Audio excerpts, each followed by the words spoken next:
This is Beyond the Front Door podcast with Lindy and Rhea. We're opening the door to real stories from our community.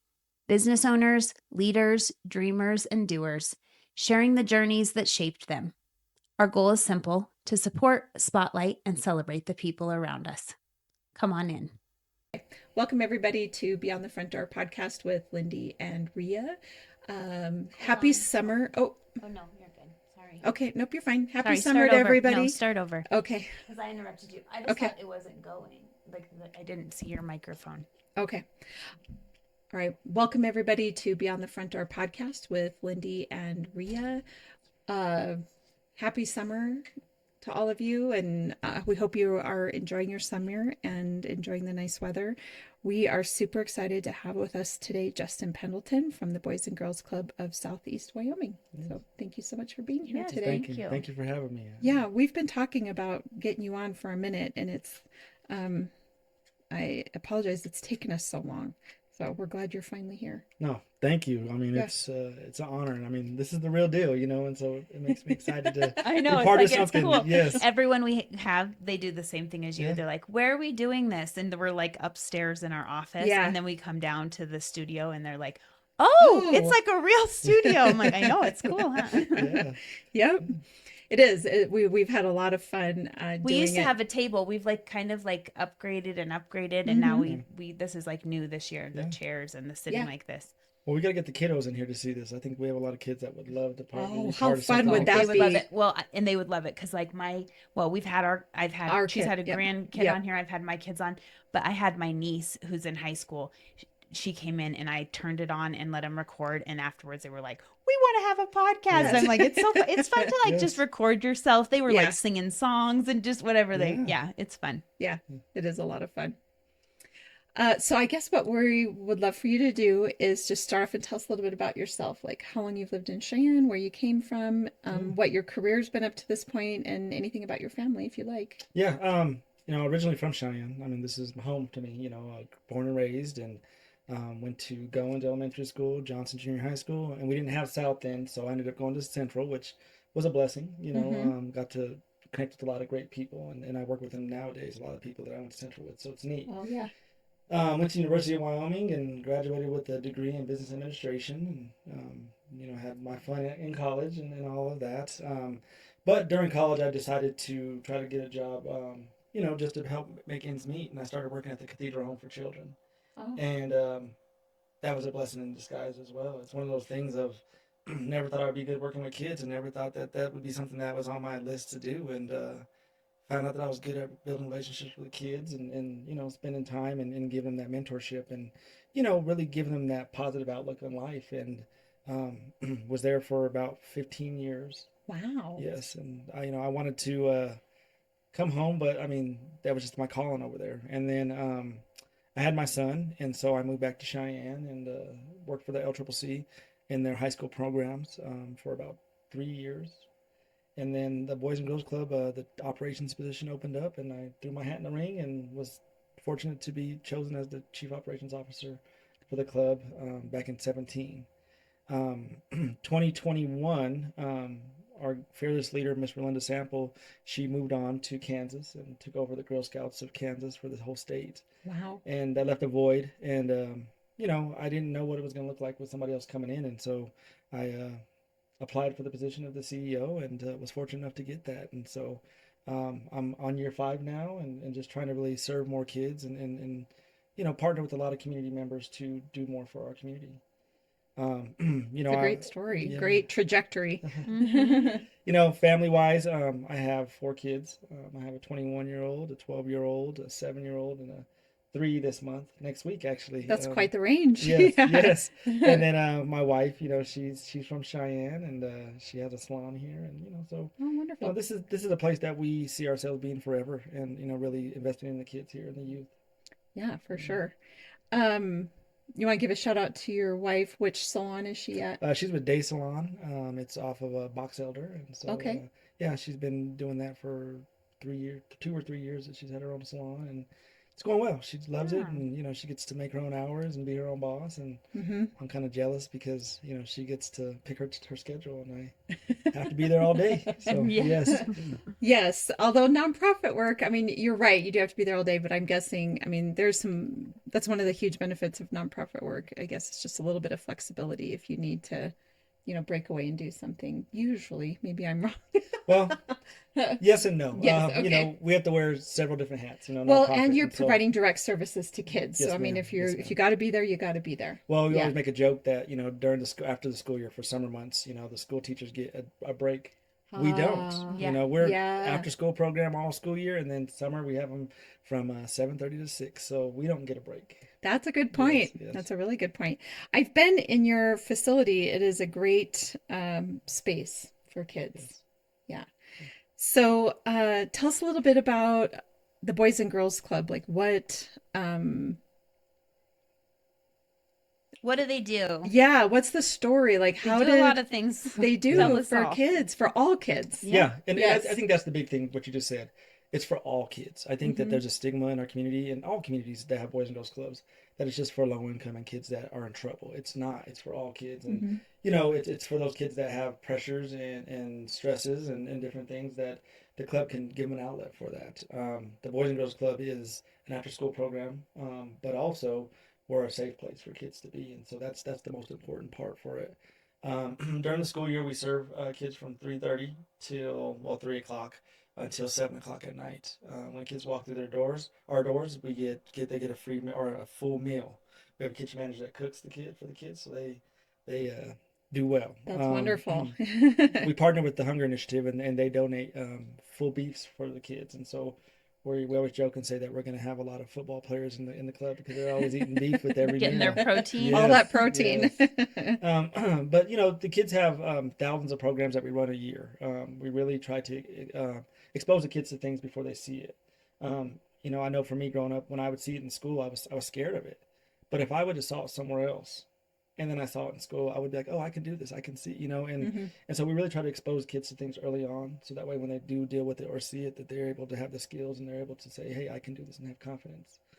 You teach leadership, correct? I mean, age appropriate, but you're kind of encouraging kids to be Yes, leaders. Yes, ma'am. Mhm. We have some programming within character and citizenship and leadership, Mhm. and we really try to get kids to really understand that they all could be leaders. And it doesn't matter if you're leading from the front, the back, or the middle, as long as you're taking the pride in being a good citizen and supporting your community and your peers. Mhm. We have a program called Youth of the Year, and it's our staple program. Every year, if you've ever been to our Back a Kid breakfast, our Youth of the Year gets up and speaks and gives their speech. This program, kids have to do an essay, a resume, and they do some question and answer sessions with our judges, and then they do a full blown speech. They get up in front of their peers, up in front of the community, chamber, different things like that, and they speak about their experiences before and during the club and what they want to do after. And it's just neat to see. With this, our kids get a chance to earn scholarship money, but then they also get a chance to go to regionals and get to meet. This last year, our Youth of the Year went and met Jerry Jones from the Dallas Cowboys. And How so, fun. again, it's about opportunities and really connecting and networking for the kids. That's wonderful. Mhm. Okay, so during the school year, it's after school from 3 to 7, no weekends. No weekends, No not weekends. currently. I mean, it's Yep. something that we have talked about and kicked around. Funding, like everything else, it's just Yeah. tough to find, especially being a nonprofit. But our kids do need a place on the weekends to be as well that's safe. And so we have kicked that around a little bit. Sure. And then I'm thinking fuller day programs through the summer. Yes, Okay. ma'am. And so, like during the school year, when we're a place to be when when the school is closed, when there's nowhere else to be, and so on half days and those school days, we're open as well. And so we serve kids again. On full days, we serve from 7:30 to 6, and then half days we serve from 11 to 6. And so, we really try to be a place for kids all the So time. what are some examples of things that our kids are doing during the summertime with you? Yeah, so we have a program called Summer Brain Gain. It's a loss prevention program. Statistics show that kids lose a certain amount of what they gained over the school year during the summer months. And so this program is to provide kids opportunities to really build and maintain where they were at. And so one area that they're doing right now is a CSI crime scene. And so it really helps the kids with their thinking, their really problem solving, all, and then teamwork. And so that's kind of neat. We have some STEM programming that's going on. They are dissecting sharks, squids, starfish, and so it's kind of neat to see. Fun. Yes, we just received some funding to do a saltwater tank, and so kids are going to be learning about marine life that we do not have here in Wyoming, and so really just trying to again just have those out of the box ideas for our kids to explore. How many kids are you serving during the summertime? Yeah, this year was really it was really a tough summer, you know, with the closure of certain child youth serving organizations. Yeah. There was a big need this summer. At our main site at 515 West Jefferson, we are serving about 240 kids that we have Wow. registered members for the summer. That's for the full 10-week program. We have a site out at Burns, and at that site, the Burns kids are serving about 40 kids daily there. Wow. We have a site out at Middle Ark Elementary School, which we're serving about 35 to 40 kids a day there. Okay. We have our LCCC, Laramie County Community College site for our high school students, and we're seeing about 17 to 20 of those kids as well for high school. And so we're serving a big population right now. And the unfortunate part is that our wait list was about 100 kids that we had to turn away due to the lack of facilities and space. Yes. How about during the school year? How many kids do you serve? Yeah, so throughout the school year, we probably see anywhere from 700 to 750 kids throughout the school year. The lovely part is that with after school sports or clubs and other events, and some kids working, it helps with the ebbs and flows of who comes in the club. And so average daily attendance, I would say, is around 140 a day. And so some kids come for January, February, but then they don't come back until the next September, so Sure. that really helps out a lot, where a lot of kids can be exposed to what we have to offer, but we'd like to have them more consistent. What's the age range? Like, how do the ages work? Yeah, so we serve kids from 6 to 18 years old, and so I mean that's the wide range of kids, and all of our programs are age appropriate, and so that way what the kindergarten are learning is not what the high school kids are learning. Sure. But yes, we serve 6 to 18, and in our main site we have kindergarten through 8th grade, and then our high school site is at LCCC, which those 9th through 12th graders will be there. I was curious if sometimes the high schoolers are then helping work with the younger kids, I guess. But if they're at two different sites, is that happening or not happening? It is, or... and it happens a lot, especially with the junior high school and high school kids. So we do take time to bring the junior high school kids over to the college to get that that higher learning, that thought process of, hey, this is what I want to be, this is what I want to do, and really get them exposed to that early on. And so we have our high school kids mentoring our junior high school kids. But reverse, we also have our high school kids coming over to the main site and spending some one-on-one peer time with our younger kids as well, doing some peer reading and different things like that. That's awesome. Yeah. Okay, so it's today that we're doing this is June 17th. We're not sure when this is going to air, but can you tell us, we can time it accordingly, but like when are people starting to sign their kids up for fall? Yeah, people are starting to sign up for their kids for fall. We'll probably open up our registration probably next month. Okay. Just in because, July? yes. Yeah. Just because, I mean, we're still getting over the rush of all of the paperwork that we had for the kids that came in the summer. But yeah, we'll open up in July, and we'll really, I mean, we don't really have a cap or a limit on how many kids we take in the school year because of those ebbs and flows. The evolving, revolving and door. maybe they don't come every day. Is Right. that kind of how it is? Like you don't have to go every day and for the whole time. No, you don't. So there's no expectation. We do charge $50 a month for those families that do not qualify or that qualify for free and reduced lunch or for some TANF funding. We're able to scholarship those kids to come in, and so we never turn anybody away. And even if it's a hardship, we find a way to make sure that they can get in the door. But for our kids that are coming in, you can come for one day or you can come for 30 days. Yeah. It's just however your family lifestyle works in that. For optimal club experience, though, we suggest that they come at least 52 times a year. So that's at least 2 times a week. Yeah, and so they really get more out of it in that. And evidence-based programming, it shows that by them being there, those 52 consistently. times. Yes, ma'am. Mm-hmm. Yes, ma'am. Do you have like a favorite thing that has happened this year within the last year, or a story you'd like to share that kind of shines a light on the great work you guys are doing? Yeah, I mean, there's hundreds of stories I I'm can talk sure. about, and some of them are tear jerkers. I mean, I think everybody that knows me knows that I wear my emotions on my sleeve, and I get emotional and I cry, and and that's okay. I mean, we work with kids, but um, I can use an example. Even this summer, we just recently had a child that came into the program. We were working. He was at a residential treatment away from home. Worked with the residential folks and kind of trying to talk to them back and forth about the best plan to re-engage this child back into the community. What better way than the Boys and Girls Club? I've had a history with this child as he was a member years ago as a younger kid. Had to kind of take a break just because again some maturity factors, those type of things.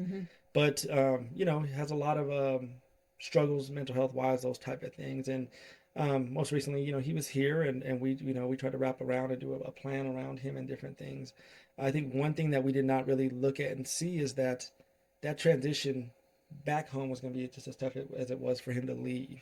Sure. And so, a couple days in, we started seeing the struggles that he was having. And, fortunate for us, we have a well-rounded team of people that really want to support and help each other.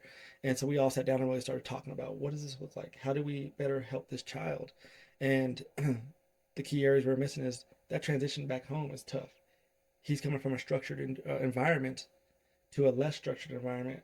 Where sometimes that just throws you off kilter and you just don't know how to respond. And so, working with the family and the child to really understand what was going on. And, we're talking about that child coming back in the school year with better supports and resources. And maybe some more skill set, like he's developing some skills, I'm sure. Yeah. But I can tell you the relationship that was built in the days that child was at the club this summer already is going to be lasting, looking forward to coming back, wanting to come back.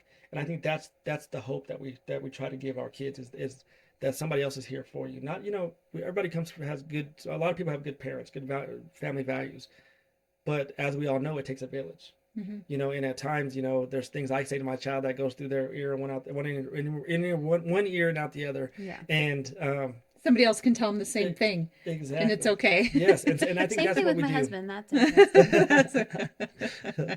I'm a firm believer in that They do. You sometimes just want someone else to tell say, them.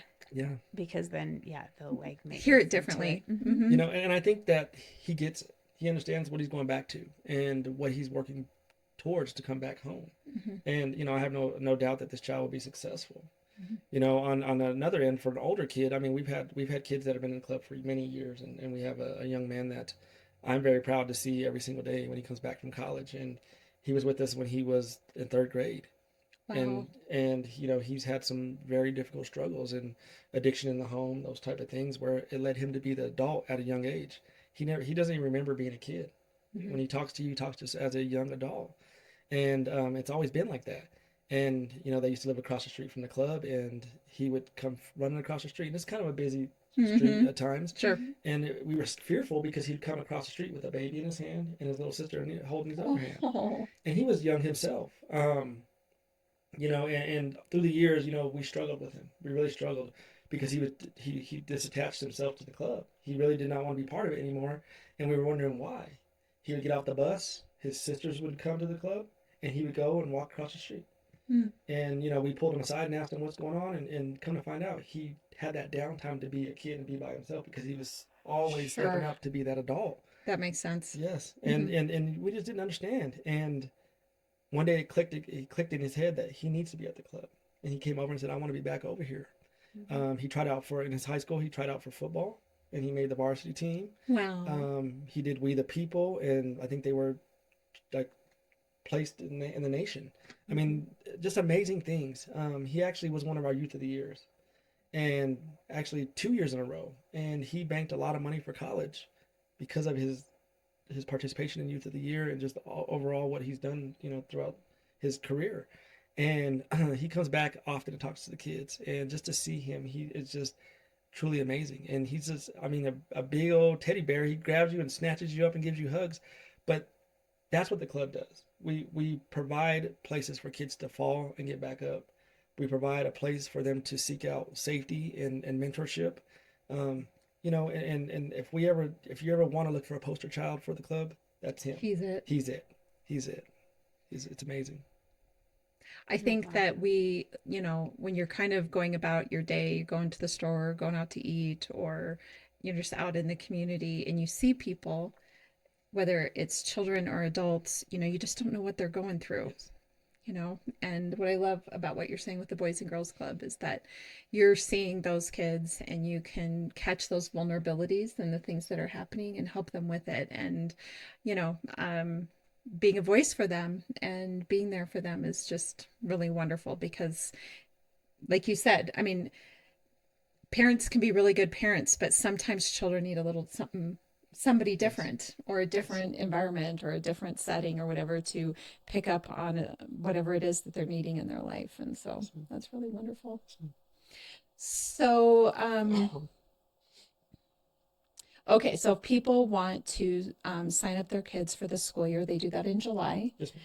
And then what about for next summer? When does registration typically start? Yes, so this year we opened up registration a lot earlier just because we knew that there was going to be the need. Yeah. We try to give our club families that are internal already, that are already members, the opportunity to sign up early on. We gave them about 2 weeks before we opened it to the general community, but that happened in February. Wow. Yes, and we already were getting calls in January, like right when people the new year Came started. back from the holidays. Yes, yes, everybody was thinking calling. about it. Yes, ma'am. But yeah, we open up in February.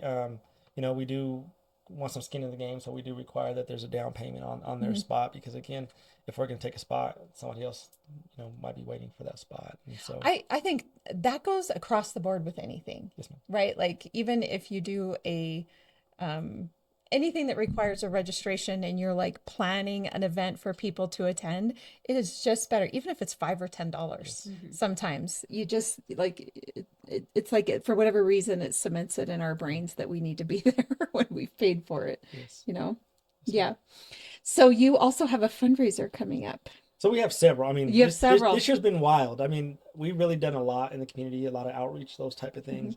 The next big event that we have coming up is going to be our Dancing with the Stars event. I think a lot of people have heard of that. Every year it seems to get bigger and bigger. We had to transition out of Little America over to the Archer complex.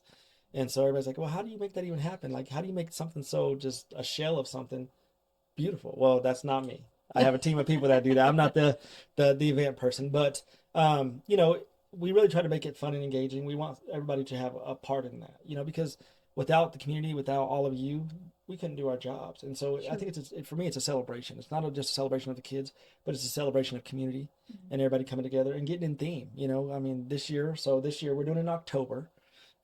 We can only secure the venue in October. Usually we do it about September-ish, but we're not mad about that. And so we decided to make the theme a Halloween theme this year. And so, yes. I'm really excited about it because we have some changes from years past. In years past, it's been a dancer and a celebrity, which our dancers are amazing. We couldn't do it without them. They're just truly, truly amazing and talented people. Yeah. To take somebody that's never danced before to make them look like they're professional. Man, it's great. It's impressive. Yes. But this year we're going to do couples. So we have a couple celebrity. I know there's a couple from the real estate world. Yeah, there is. There's a couple couples from the real estate world, right? Yes. There's Cody Dalton and her husband. And then the Levitts. Yep, Brent, yeah. And Amy Levitt, yes. Yeah. Wonderful. And who are all the couples, I guess? Or how many are there? I knew you were gonna put me on the spot because I'm like, ooh. Yeah. And you don't have to. I just knew those two. And Kevin Malatesta. Yes.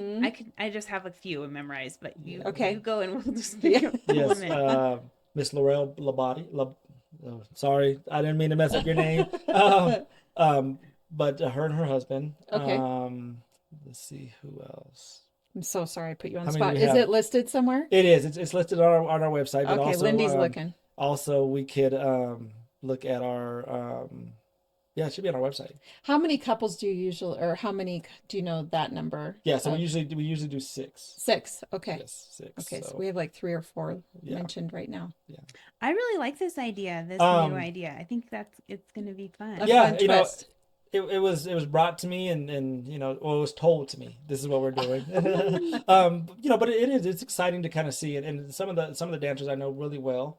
I know most of them, but I mean, there's some that I really, really know well, and I'm excited to see what they bring How to the they do table. it. Yes, because usually, I feel like the ladies step out there and they get with it and they're able to adapt. It's us men that are two left feet and those type of things, and so I'm excited to kind of see what some of these guys do. I've noticed that even on like the Dancing with the Stars show, where it's a female dancer with a male celebrity, and those the female dancers are just so beautiful and make the whole dance look beautiful. And I've watched sometimes where the guy's like, "This is not my thing. Yes.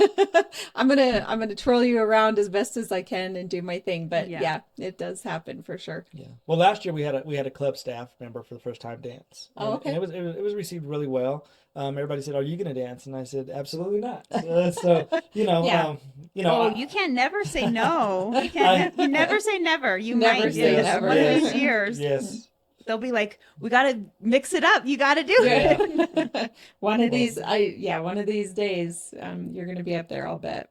Yeah, no, I just, it's just a lovely event for our kiddos. Yeah. And really, we have a kids dance. The kids get do a dance Oh, in there do too. they? Yeah, And that's fun. I mean, Yes, the it's work- so fun to watch the kids, and yeah. every time I've went, I haven't gone every year, but I've gone several times, and it's so Yeah. fun. And the kids, I mean, the time that and effort they put into it, it's truly amazing. And we have a lot of the professional dancers that work with our kids as well. And right now, I mean, the great thing is a lot of our kids go to the professional dancer studios already, and so there's that connection. Sure. And I mean, we've had some long-standing professional dancers that, I mean, like I said, we couldn't do it without them. How fun. Yes. Okay, so I'm guessing there's still sponsorships available, still seats available. That Yes, sort so of there's thing? there's a lot of sponsorships still available, a lot of opportunities. Usually that event sells out through sponsorships. I mean, that's just the big thing. Yeah. And our dancers are out there right now hitting the pavement and Practicing and well, they're doing that, and then they're also fundraising. wow. And so, I mean, it's a pretty good competition right now. And I mean, I don't have exact numbers, but there are some people that are really out there bringing in some pretty good funds sponsorships. for the Yes, ma'am. for the Yes, ma'am. organization. And that's the wonderful. biggest thing. Everybody understands that it's about the kids and it's for the kids. So that's Yep. it's exciting. It makes it worth it. Yes, ma'am. Kids and pets Yes. seem to be what pulls at our heartstrings. Yes. Did you find it, Lindy? No, I'm like I can find like so many posts. I mean, if you put it into social media, you'll see all of them practicing and their fun videos. That's what's like mostly popping up. I was But just it's on your trying to website as well? Yeah, I'm trying to find where you announced all the people. We're gonna make everybody what's wait. up with AI not just telling me the answer Answer. to my Right. question? Yeah, so then I was gonna say we could tell everybody what. Well, we want to the get couples everybody on were. there, so I'm Yes. looking. Yes, we'll go through the names. Events, Did it pop up? the Becca Kid Breakfast, and then the Dancing with the Stars. Yeah, maybe you found it faster than me. I might have got distracted. Let's see here. Let's see.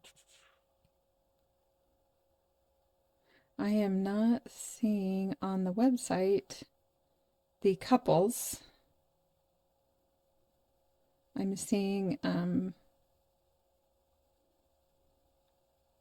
sorry everybody that's listening. We do want to make sure and get this in there though. Let's see. Yeah, it really shouldn't be this hard. Who are the couples? I see it. I've seen it all over this. On Facebook? Yes.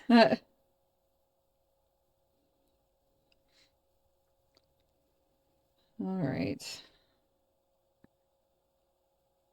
I can delete some of this dead while we find it. Yeah, So sure. we have Cody Dalton and her husband. Okay. We have Marina and Kevin Malatesta. Okay. We have Brent and Amy Levitt. Laurel Walter and her husband. Okay. Paul Bellotti. So how many is that? Let's see. That's 5. Is that 5? Mm-hmm. Michelle and Juan Okay. Coronado from the Railspur. I think that's right? 6, right? Yes. Yes. Okay, Yay, we got it. All right. Well, shout out to all of the couples that Yes. are participating this year and have participated in the past, because I'm sure it's a little vulnerable Yes. learning to dance like that and then getting up. How many people typically attend the event? We have about 1,000 plus. Yeah, Yes, so- it's pretty packed. They're very brave. Yeah, I think it would Yeah, take a oh. lot of bravery to do that. Well, by the time they do it, though, they're professionals. They they practice so they do much. such a great job, and I mean, Yeah. again, hats off to our professional dancers because they transform these folks in our community that have no experience, that have never even thought about getting on the stage, and they have stage fright. I mean, sometimes you can't tell the professional from the celebrity. Sure. I mean, sometimes it's that good. Yeah. So. That's amazing. If Melissa was here, Melissa's actually putting on the event. Melissa Johnson Red. Okay. She's putting on the event, and so she would have everything down packed. She works with the dancers on a daily basis and Sure. things. She so. couldn't be here today, No, but no, yeah. she was, yes. Yeah. Yeah. Well, awesome. Well, that sounds like it's going to be a great event. So anybody listening, reach out to the Boys and Girls Yes. Club if you want to be a sponsor, if you want to attend, what that looks like. And of course, if you want to sign your children up. If you want to sign your children up in July for the school year and in potentially February for the summer. Yes, And is that online? Yes, On ma'am. your So website? you just need to go to our website, Okay. Boys and Girls Club of Southeast Wyoming. Just Google that, and it'll take you to there. Okay. There's all the registration forms, and it's broken out by school year and summer, so you know exactly which one it is. If you have any questions about anything, please give us a call at the club. Scholarshiping, financial issues, let us know. We're willing to help and work with you. Wonderful. Yeah. Well, we love everything you're doing, so keep on keeping on. Yeah, Thank you. we're trying. We can't do it without all of you. So Well, thank you. It does take a village. Yes, ma'am. It does take Yes, a ma'am. village. Yes, ma'am. So Lindy and I each ask our guests a question, and the question I have for you is, what do you think is the most important leadership trait for a person to have? I would say for me, passion. We get a different answer just about every time. That's a don't good we? one. Yeah, My passion question is a great same one. answer. Well, Which I love is fine, but I was thinking we should add a question onto yours. So yeah, 'cause we'll I feel experiment like mine's with him. getting too easy. Well, go ahead and ask it, and then we'll Okay. experiment. Yeah. Okay, so since we're real estate agents, we decided to try to make something kind of real estate related. Yeah.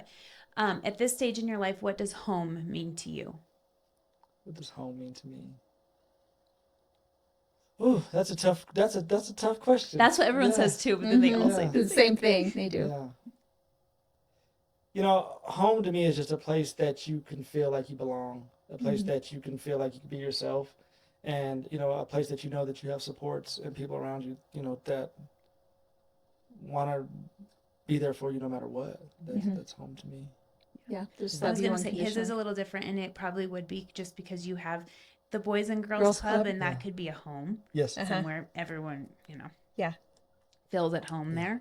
Yeah, for sure. And I think the perspective that I have a lot different than a lot of people is that, I see it every day. I see the ups and downs. I see the happy times, the sad times.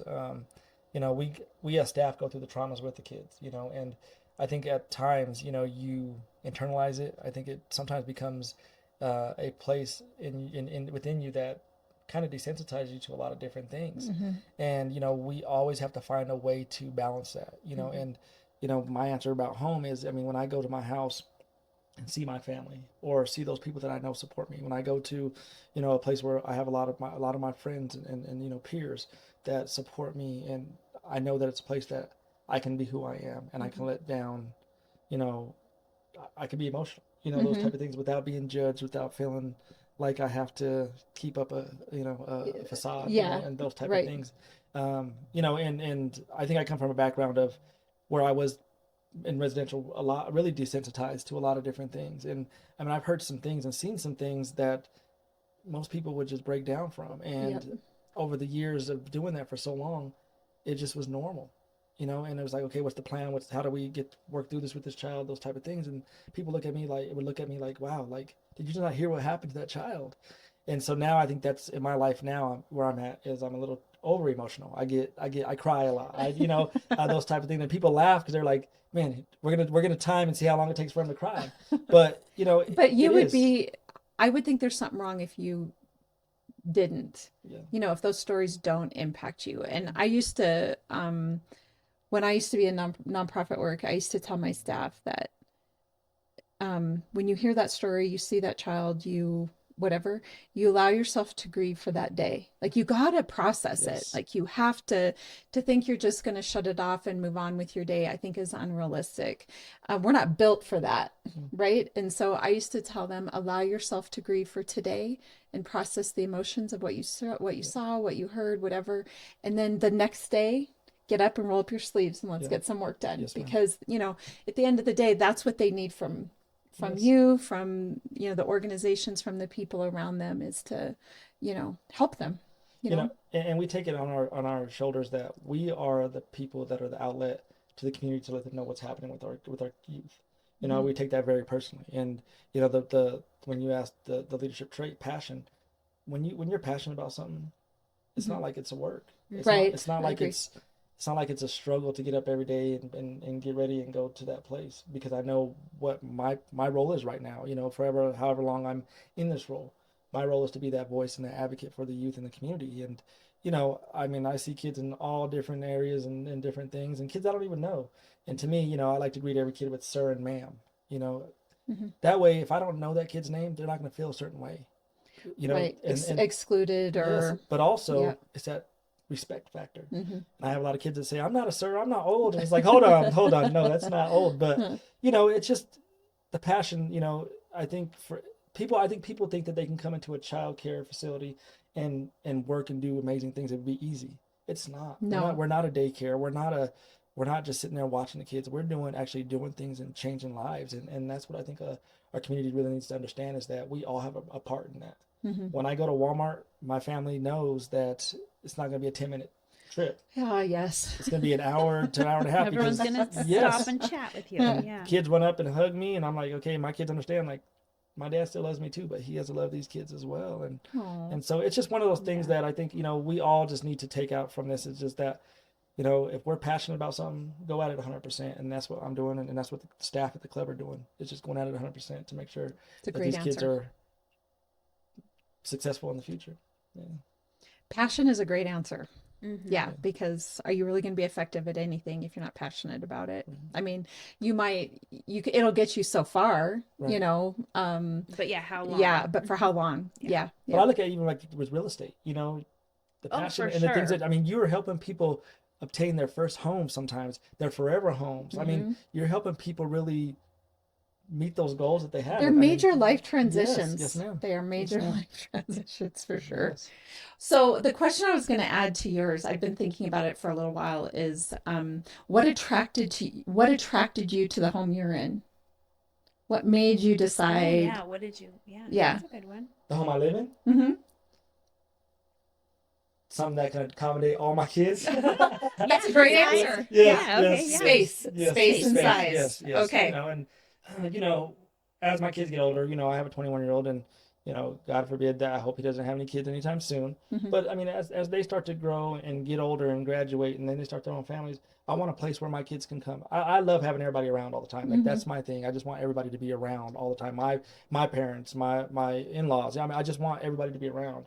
And so, you know, I wanted a space that was big enough for everybody to be there and be together, you know, and not be on top of each other, you know, those type of things. And so it's a great answer. Yeah, it is. It'll be fun to see what other people say as well. I have it in my head, and maybe this is from a realtor lens, but I half expect people to say kitchen.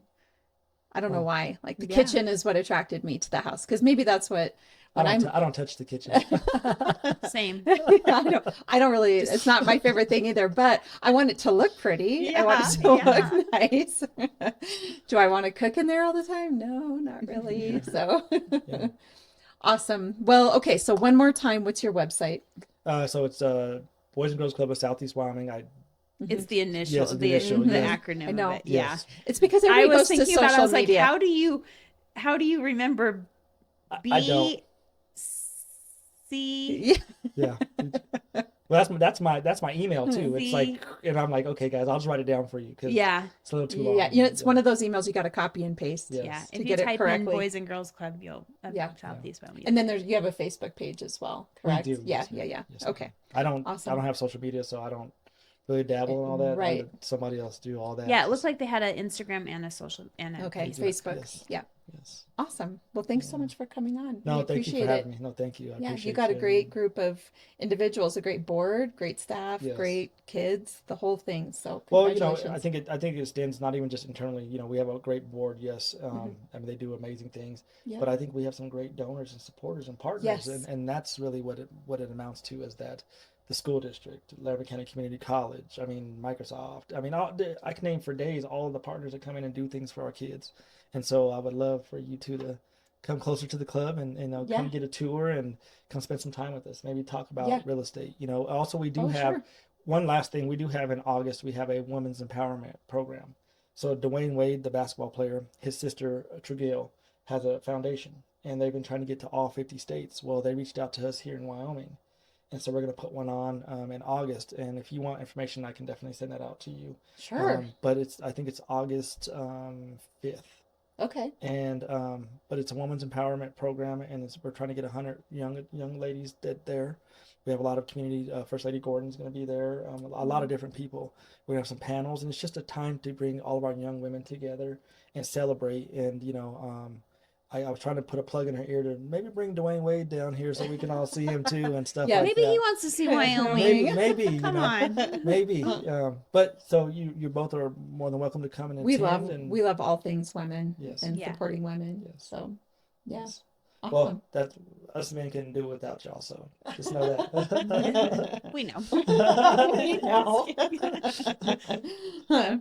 Awesome. Well, thank you again Yes, for thank coming you so on. This much. has been a real pleasure. Appreciate you. And for all of our listeners, as you know, Lindy and I are realtors here at Peak Properties. If you're looking to buy or sell, we'd love to help you with that. You can find us at sellcheyenne.com and, of course, Beyond the Front Door podcast on YouTube, as well as all of your favorite podcast platforms. And be sure to hit the subscribe button so that we know you're there. We hope you have a really great day.